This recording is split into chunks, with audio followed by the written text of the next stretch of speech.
राधा वल्लभ श्री हरिवंश सभी को रमा एकादशी की ढेर सारी शुभकामनाएं।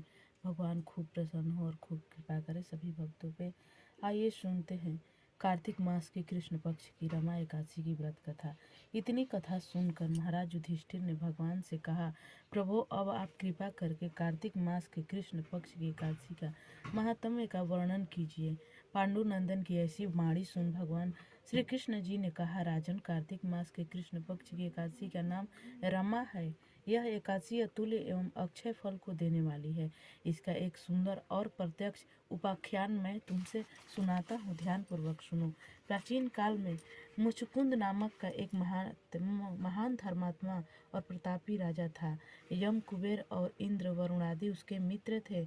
वह अपनी प्रजा का पालन न्याय और धर्म के साथ करता था। उसके राज्य में पशु पक्षी, कुत्ते, बिल्ली, हाथी, घोड़े तक व्रत करते थे। उसकी परम रूपवती कन्या थी जिसका नाम चंद्रभागा था। उसका ब्याह महाराज चंद्रसेन के लड़के के साथ हुआ था। देव संजोग से एक बार वह एकादशी के समय अपनी ससुराल आया और वह अत्यंत सुकुमार था, भूख को जरा भी बर्दाश्त नहीं कर सकता था। अस्तु चंद्रभागा सोचने लगी कि शोभन अत्यंत ही दुर्बल एवं उपवास का आरोग्य है, इसका तो क्या प्रबंध करना चाहिए। यही बात शोभन ने अपनी पत्नी से कही कि प्यारी, मैं तो भूखा ही नहीं रह सकता, मेरे लिए क्या होगा। चंद्रभागा ने कहा, हे प्राणनाथ, यही चिंता मुझे भी व्याप्त हो रही है, क्योंकि यहाँ पर तो कुत्ते, बिल्ली, हाथी, घोड़े तक खाना नहीं खा पाते हैं, तब मनुष्य की क्या कहना। यदि आप भूखे रहने में असमर्थ हैं तो यहाँ से चले जाइए, नहीं तो उपवास निश्चय ही करना होगा। चंद्रभागा की ऐसी बातें सुन शोभन ने कहा कि फिर क्या किया जाए, मैं भी व्रत करूँगा। इसी निश्चय से के अनुसार शोभन को मजबूरन उपवास करना पड़ा। सूर्यास्त होते होते शोभन की दशा बिगड़ने लगी। रात भर अत्यंत कष्टपूर्वक तड़फड़ाता हुआ प्रातः सूर्योदय होने से पहले ही उसकी मृत्यु हो गई। अत्यंत शोक के साथ राजा ने उसका दाह संस्कार किया। बेचारी चंद्रभागा पिता के घर रहकर वैवध्य दुख भोगने लगी। इधर रमा के व्रत के प्रभाव से शोभन अपना शरीर त्याग कर मंदराचल पर्वत के शिखर पर अत्यंत सुंदर एवं विशाल नगर का अधिकारी हुआ था। उसके रंग रूप में कुछ भी परिवर्तन नहीं हुआ था।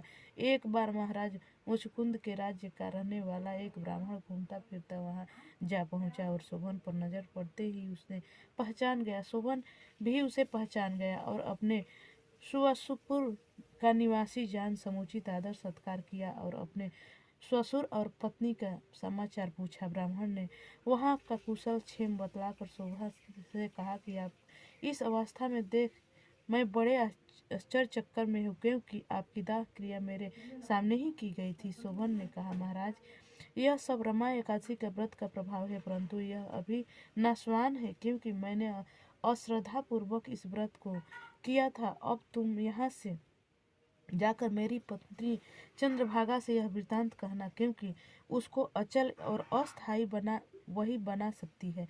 शोभन के ऐसे वचन सुनकर उस ब्राह्मण ने अपने राजा के साथ यहाँ राजपुत्री से यह शराब वृतांत बताया। राजकन्या ने सारी कथा सुनकर ब्राह्मण से कहा, तुमने जो कुछ कहा है वह सत्य है।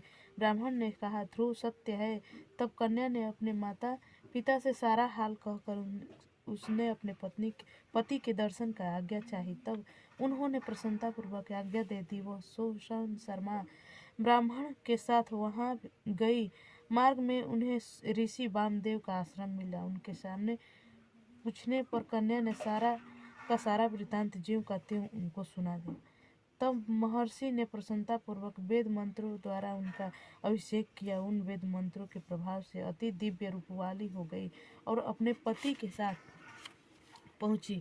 शोभन ने अपनी स्त्री का समुचित आदर किया और उसको अपने सिंहासन पर वाम भाग में स्थापित किया। तब चंद्रभागा अत्यंत प्रसन्न हो कहने लगी, प्राणनाथ, मैं अपने पिता के घर रहकर अर्जित किए हुए पुण्यों का प्रभाव से आपके इस राज्य को अटल और अचल बनाती हूँ, क्योंकि अपने बाल्यकाल से ही एकादशी व्रतों की श्रद्धा पूर्वक कर रही हूँ। हे राजन, इस प्रकार इस रमा एकादशी के व्रत के पुण्य फल द्वारा चंद्रभागा विधवा से सधवा हो राज्य सुख का भोग करने का लगी। इस रमा एकादशी में महात्म्य को कहने और सुनने वाला आश्चर्य ही अवश्य ही अपने सब पाप नष्ट कर यहाँ से सब सुखों को भोग अंत में विष्णु लोक को प्राप्त होता है।